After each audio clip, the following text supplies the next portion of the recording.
Hola todos y bienvenidos a nuestro canal. Hoy vamos a ver en el tiempo para conocer a una de las figuras más fascinantes y ricas de la historia. ¿Alguna vez te has preguntado quiénes han sido las personas con más dinero en el mundo? Olvidate de los multimillonarios de hoy en día porque las fortunas del pasado eran de otra galaxia. En esta serie, desentrañaremos las vidas de los más ricos de la historia. Y para empezar, nos vamos a la Rusia Imperial para hablar del último Zar, Nicolas II. Prepárense porque la historia de Nicolas II es mucho más que solo números y cifras astronómicas. Es un relato de poder, lujo extremo, tragedia y un cambio radical que sacudió al mundo entero. Nicholas Alexandrovich Romanov, nacido en Ibalyova, no solo fue el último emperador de Rusia, sino también el soberano de una fortuna que, ajustada a la inflación de hoy, se estima en unos alucinantes 300,000 millones de dólares. Sí, has oído bien, 300,000 millones. Para que te hagas una idea, eso es más que el patrimonio combinado de varias de las personas más ricas del mundo actual. Pero, ¿de dónde venía tanto dinero? La riqueza de los zares Romanov era como la de un empresario moderno. No se basaba en acciones de una empresa tecnológica o en inversiones en la bolsa. La fortuna del zar era, en esencia, la fortuna del propio imperio ruso. La línea entre el tesoro personal del monarca y las arcas del Estado era increíblemente difusa. Los Romanov eran dueños de vastas extensiones de tierra, palacios que parecían sacados de cuernos de hadas, joyas de un valor incalculable y una colección de arte que rivalizaba con los mejores museos del mundo. Pensemos en los palacios. El Palacio de Invierno en San Petersburgo, con sus más de 1,500 habitaciones, era solo una de sus muchas residencias oficiales. También estaba el Palacio de Catalina, famoso por su salón de ámbar, una habitación entera recubierta de paneles de ámbar, oro y espejos, que muchos consideran la octava maravilla del mundo. Tenían villas en Crimea para venir, pabellones de casa y fincas repartidos por todo el gigantesco imperio. Cada uno de estos lugares estaba lleno de muebles exquisitos, obras de arte de maestros como Rembrandt y Leonardo da Vinci, y una cantidad de sirvientes que hoy nos parecería inconcebible. Además de las propiedades estaba la colección de joyas de la corona rusa. Coronas, cetros, orbes y diademas repletas de diamantes, zafiros, esmeraldas y perlas de un tamaño y calidad excepcionales. La más famosa de todas, quizás, si el diamante Orlov, una piedra de casi 190 quilates que adorna el cetro imperial. La historia de estas joyas es tan rica y compleja como la del propio imperio. Y no podemos olvidarnos de los famosos huevos de Fabergé.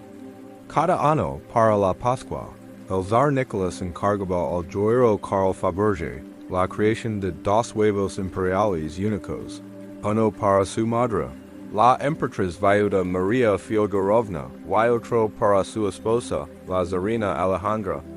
Estos huevos no eran simples joyas, eran obras de arte maestros increíblemente intrincadas, hecas de metals y piedras preciosas, que se abrían para revelar una sorpresa única en su interior.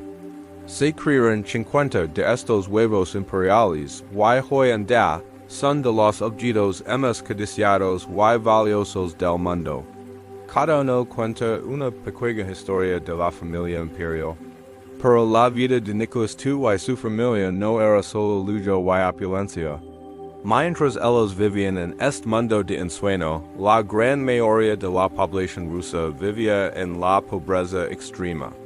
A principios del siglo XX, Rusia era una sociedad profundamente desigual. Los campesinos luchaban por sobrevivir, los obreros en las ciudades trabajaban en condiciones terribles, y el descontento social crecía día a día. Nicolas II, como gobernante, No supo o no pudo responder a las necesidades de su pueblo. Era un hombre de familia devoto, pero como líder político. Muchos historiadores lo consideran indeciso y desconectado de la realidad. Su gobierno estuvo marcado por crisis, como la desastrosa guerra ruso-japonesa de 1905 y la brutal represión del Domingo Sangriento, donde las tropas imperiales dispararon contra manifestantes pacíficos. Estos eventos erosionaron profundamente la confianza del pueblo en el zar. A esto se sumó la influencia controvertida de Grigory Rasputin, un místico que se ganó la confianza de la zarina Alejandra, al parecer capaz de aliviar los síntomas de hemofilia de su único hijo y heredero, el zarevich Alexis. La presencia de Rasputin en la corte generó escándalos y rumores que dañaron NMS la reputación de la familia imperial. El golpe de gracia para la monarquía fue la Primera Guerra Mundial. Rusia sufrió pérdidas humanas y económicas devastadoras. El hambre y el caos se apoderaron del país. En 1917, la situación era insostenible. Estalló la Revolución Rusa.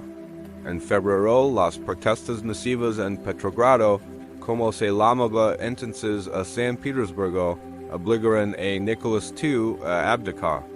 El reinado de 300 ecos de la dinastía Romanov había llegado a su fin. Tras su abdicación, Nicolas, Alejandra y sus 5 hijos, Olga, Tatiana, María, Anastasia y Alexis, fueron puestos bajo arresto domiciliario. Fueron trasladados a diferentes lugares hasta que finalmente acabaron en las ciudades de Ekaterimburgo, en los Urals. ¿Qué pasó con su inmensa fortuna? Gran parte de ella, al estar ligada al Estado, fue confiscada por el nuevo gobierno bolchevique. Las joyas, el arte y los palacios se convirtieron en propiedad del pueblo, por así decirlo. Muchos tesoros se vendieron en el extranjero para financiar el nuevo régimen.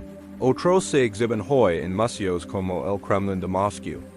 El destino final de la familia imperial es la parte más trágica de esta historia.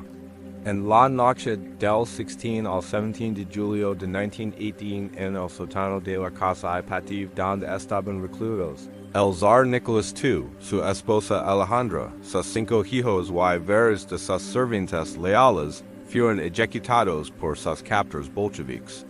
Con su muerte, no solo desaparece el último zar de Rusia, sino también el poseedor de una de las mayores fortunas personales que el mundo ha conocido. La historia de Nicolas II nos dice una poderosa lección.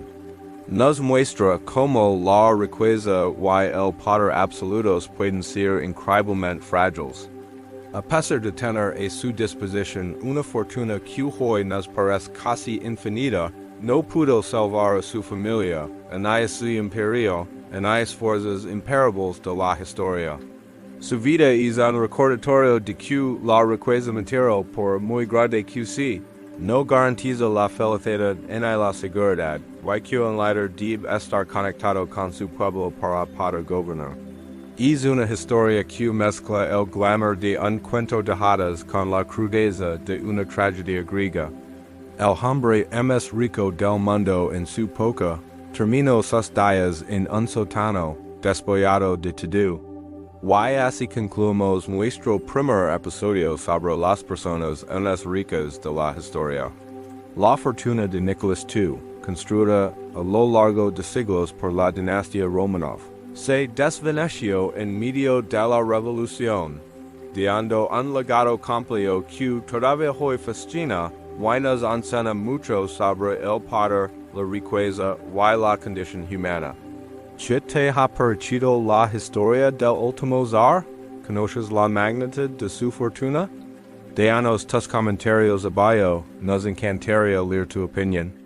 Y si te ha gustado este viaje al pasado, no olvides darle a me gusta, suscribir a nuestro canal y activar la campanita de notifications para no perderte nuestro próximo episodio, donde exploraremos otra fortuna legendaria de la historia. Gracias por acompañarnos y hasta la próxima.